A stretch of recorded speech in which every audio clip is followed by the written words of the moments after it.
Mga kababayan, kamusta po? Si Kamano po, inyong lingkod ay nagbabalik po muli para po komentuhan po kayo dito po sa Tambayan mga kababayan. Samahan niyo po inyong lingkod, mag-umpisa na po tayo, magkomentuhan na po tayo mga kababayan. Komentuhan po natin si Boying. Ito po, pinag-uusapan po nila dito po sa isang station po, ng radio station po yata ito. At ang sinasabi po ni Boying ay kinu-question po ni Boying ang kredibilidad ng mga apidabit ng ating pong 18 soldiers o ex-marine, mga kababayan. Kino-question niya apidabit, mga kababayan. Ibang klase po. Ombudsman ito. Paano kaya makakahuli ng malaking isda ito? Lahat po ng tatayong testigo, mga kababayan, na magtuturo ng malawak ang korupsyon sa gobyerno, lagi pong mayroong question sa kanya, mga kababayan. Ibang klase po. Hindi pa niya nakikita mga ebidensya, kinu-question niya na. Ibang klase ka, Boying. Kaya ka pala nilagay sa ombudsman para ipagtanggol mo ang sarili mo at kayong lahat. Hindi kaya dahil pati ikaw ay pinangalanan ng mga soldiers, ng mga marines. Kasama ka rin. Tapos ikaw ang mag-iimbestiga? Only in the Philippines, mga kabayan. Pakinggan po natin sila, Boying. Hindi, pero yung affidavit, ano? Parang, Yung affidavit, pag-usapan, yan. Kasi simple lang yung observation ko. As 18 a lawyer, as a lawyer. As a lawyer. As a lawyer. 18 people sign one affidavit. And an affidavit is supposed to contain, dapat yan, ang nakasulat dyan, personal knowledge mo. O by on. Yung sarili mo lang nung karanasan. Alam mo. Kaalaman, sarili mong karanasan. Paano naging common knowledge sa kanila yung 18 sila lagi magkakasama sa buong affidavit na yun? Sa lahat ng lakad, magkakasama silang 18? So, Ano yun? Ibig sabihin, yung 18 na yun, pag gumilos yung isa, 18 sila. 18, lahat nakilos sila. Sabay-sabay. Parang imposible. Hindi. Imposible yun. Merong ano dyan. Merong explanation si Levy. Hindi, sinasabi ko lang. Special lawyer, simple yan. Di ba? 18, Ang explanation niya, nagkamali ako kasi sinama ko si Leila de Lima. Hindi pa naman siya congresswoman. Ayan. Number 1 yun. Explanation niya yun. Number 2, itong mga ito, mga ano to bodyguard ni Saldico to. So, every so often, nagagamit sila. Na nagdadala ng ganito, etc. etc. Ang tanong sa kanya, alam mo ba kung anong ibig sabihin ng 805 billion? Nasa maleta na sinasabi mo? 13,000 na maleta yan. Nasaan yung mga 13,000 na maleta yan? Ganun ba karami ang maleta dito sa Pilipinas na ganyan kalalaki? Hindi, 1,000 o 1,300? Hindi, 13,000 Ito nga siya sabi ng ombudsman doon pa lang sa, yun sa affidavit pa lang, tama, di ba? Ombudsman. Kasi binanggit ako ron Binanggit ka ba doon? Nabanggit siya. Kasi nag-meeting daw kami sa Bel Air. ICC prosecutor ang ka-meeting niya. Ano, may 18 abogado? 18 Witness? sundalo? Nandun, may witness? Parang medyo... It never happened. Di ba? At saka pag labing Ano naging personal knowledge yun?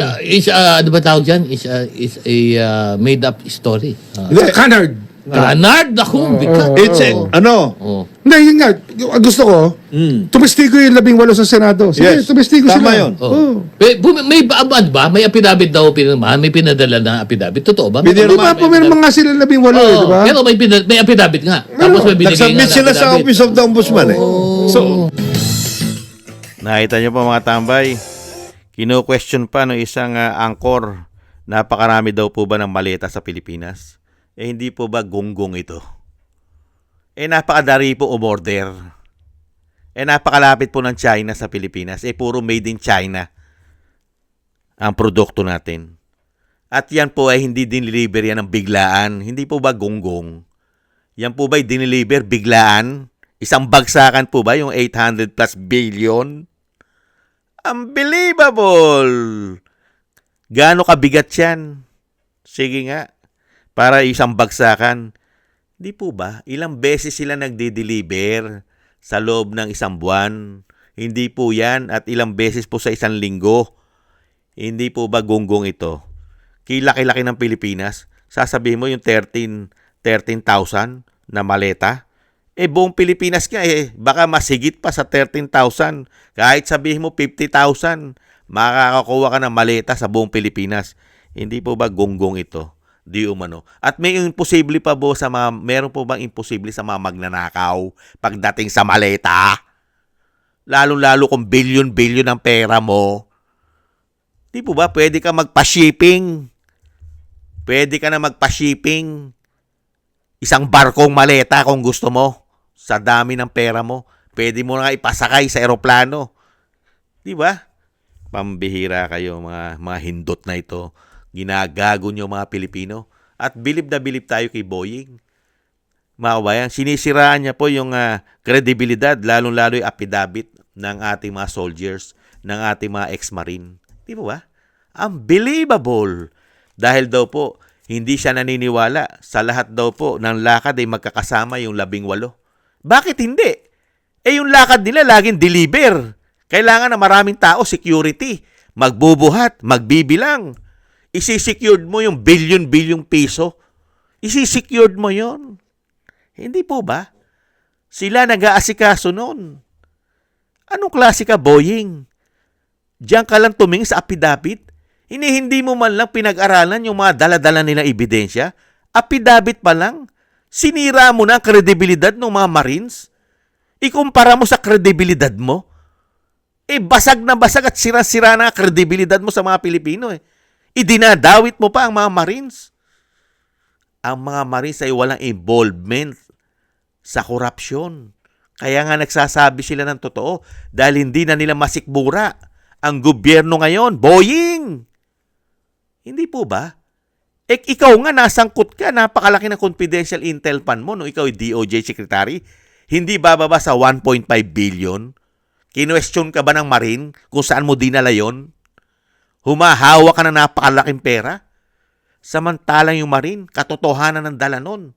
Katotohanan dahil nagamit sila ng mga politiko. Ginamit sila ng mga politiko. Ginawa silang utosan para sa korupsyon ninyo umano. At syempre, mga kababayan, ano sinasabi niya?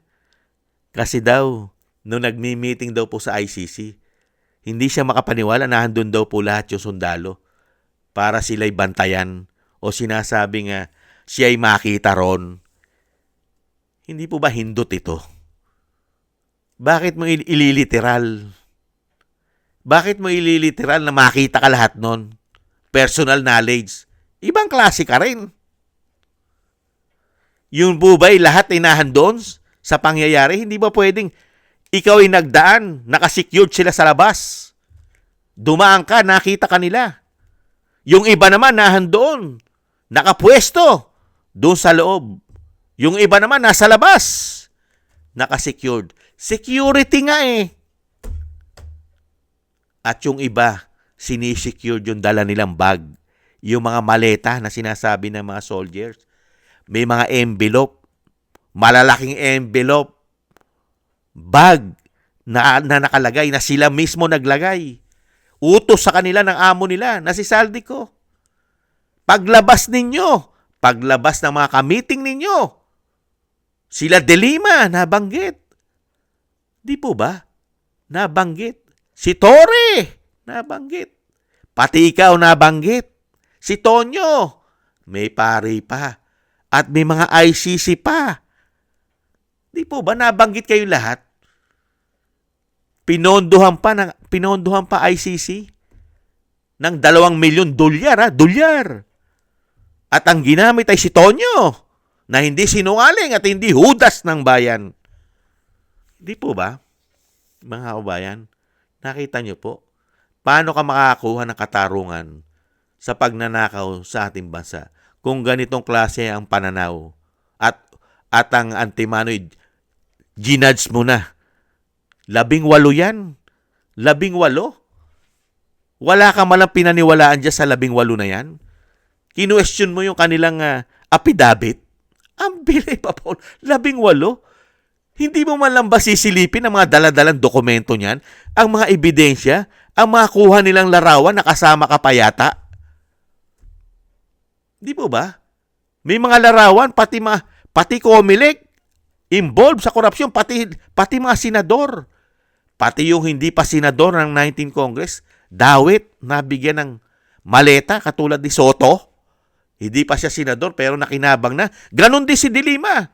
Hindi pa siya senador, pero nabibigyan na ng envelope. Di umano? Unbelievable. Ganyan po ang gobyerno ngayon.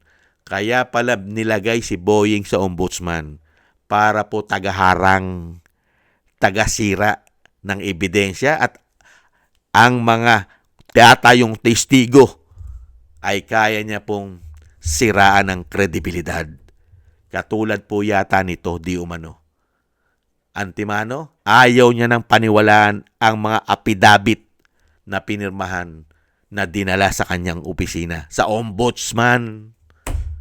Kaya napakahirap po makakuha ng katarungan sa mga hayop na ito, di umano. Lahat pala sila. Umano. Talagang systematic sindikato ang ginawa nila sa ating bansa. Ginawa po tayong gatasan. Ang ating mga buwis ay ginawang gatasan ng mga hayop na ito, di umano. Sinama pa ang ICC sa pakinabang dahil sa politika. Basag na po ang mga pagmumukha ninyo. Kung ang mga Pilipino ay kaya lang basagin ang mga pagmumukha nyo sa mura, matagal na pong basag yan, di umano, sa pagmumura at sama ng loob sa inyo ng majority ng mga Pilipino sa mga pinagagawa nyong kasinungalingan at pagnanakaw at pamumulitika. Ginawa nyong serbisyo sa amin, nakawin ng aming buwis, politika. Unbelievable. Isinama pa ang ICC. Kaya nga po sinasabi nga po ni Attorney Levy Baligod, wala po silang magagawa eh. Wala po silang magagawa kung hindi dalhin sa ombudsman. Kahit sangkot din sa maanumalyang korupsyon ng mga suhulan, maleta, at sangkot din dito sa ICC na ayaw niyang papasukin, pero siya mismo ang nag-entertain, si Boying, na hindi po sinungaling. Hindi po siya sinungaling. At hindi po siya magnanakaw, si Boying. Never. Never mangyari yan sa mga rimulya. Ang mga rimulya na katulad ni Boying, hindi masasangkot yan sa korupsyon. Lalong-lalo sa droga, hindi masasangkot yan. Kaya nga yung anak niya na nahulihan ng high grade na damo, malinis. Wala pang 3 buwan malaya dahil never silang masangkot. Never silang magnakaw. Never silang ma-involve sa bawal na pulburon. Never. Malilinis ang pagkakatao niyan. Malilinis. Hindi ba, Boying? Napakalinis. Ibang klase. Sa kredibilidad lang ng 18 na mga soldiers at mga ex-marine natin, sino po ba may kredibilidad? Sino po ba? Si Boying po ba? O ito pong ating mga soldiers, ito pong ating mga ex-marine, sino po ang may kredibilidad? Mga kababayan, ni walang hinahawakan itong malalaking pera. Trabaho lang sila. Maliit na sweldo, maliit na allowance. Nagagamit pa sila sa korupsyon. Dahil yung kanila pong propesyon, bantayan silang mga politiko. Utusan sila ng mga politiko sa mga ginagawa nila anomalya. Wala silang magawa. Samantalang itong mga politiko, mga nasa gabinete, nasa mga ahensya ng gobyerno katulad ng ombudsman, binabudgetan ng taong bayan ng bilyon-bilyong pondo. Pero ito yung may mga kredibilidad, malinis, never makagawa ng korupsyon. Never. Ibang klase. Sino po mahuhuli ni Boying na isda na malaki? Meron po ba? Kinalimutan na nga eh. Nasaan na po? Nasaan na po ang mga kaso? Pinangalanan ng Marines, 26 na mga congressman ang dinidelibira nila ng maleta. Hindi bababa sa 7 na mga senador ang dinidelibira nila. At kahit hindi pa senador, nagdi-deliver sila nung hindi pa senador. At ngayon senador na. nagdi-deliver sa Malacanang, nagdi-deliver sa media, sa mga media, nagdi-deliver sa Senado, sa Kongreso, sa House of Representatives, sa Malacanang, sa mga bahay ng mga gabinete, sa COMELEC, sa ICC. Nasaan po ang naipapakulong natin na mga lahat ay nakinabang sa iskandal ng korupsyon na mahigit 4 na taon? Korupsyon sa flood control, korupsyon sa mga proyekto, tulay, seaport, airport, karsada, pati issue sa ating mga pagkain. Di po ba?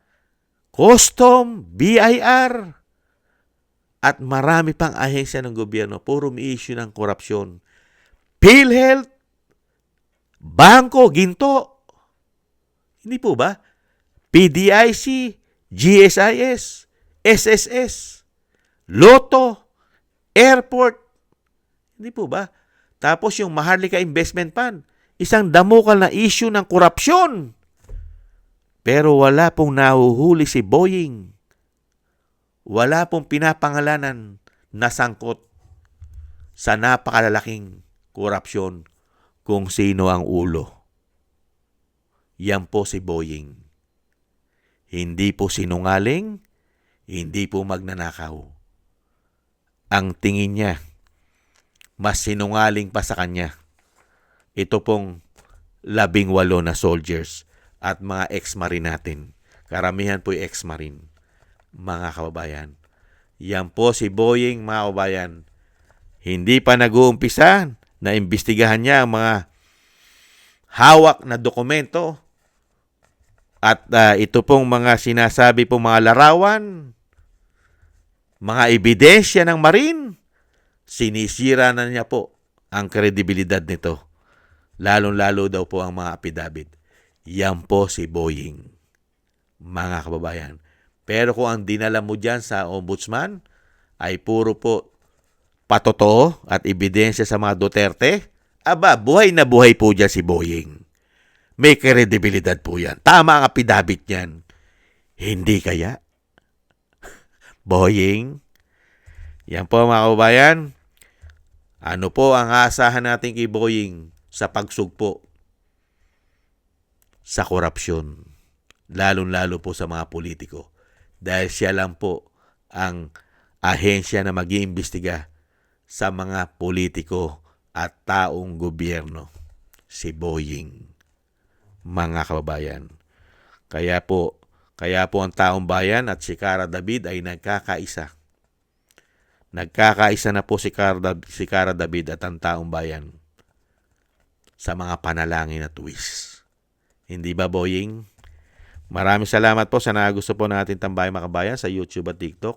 At ganun din po sa ating mga subscribers. Thank you po. At sa patuloy po nagsusubscribe, maraming salamat po sa inyo. At sa mga nagko-comment, like and share, thank you po sa inyo. At sa nakakagusto po ng tambayang mga kabayan sa YouTube at TikTok, siyempre po. At sa mga nagbibigay po ng tulong at biyaya, shoutout po sa inyo lahat. Shoutout po kay Tatay Nick ng Canada, si Mila Yee, Eric Hershaw ng Canada, Annie Jo, ako si Phil Am, si Gay at Gay Chena, si Balance Vision TV, Jesus Valdepena, Kingston ng Hong Kong, Jake Yahut ng California, USA, Gina Ray ng Berlin, Germany, Julieta Celona ng Sydney, Australia, Baby Roman at Ate Isa ng Cagayan. Maraming salamat po sa inyo. Ingat-ingat po kayo, lalong-lalo po sa inyo pong mga paggawa. God bless po sa inyong lahat. God bless po sa ating lahat. Tis-tis lang po tayo. Bye-bye.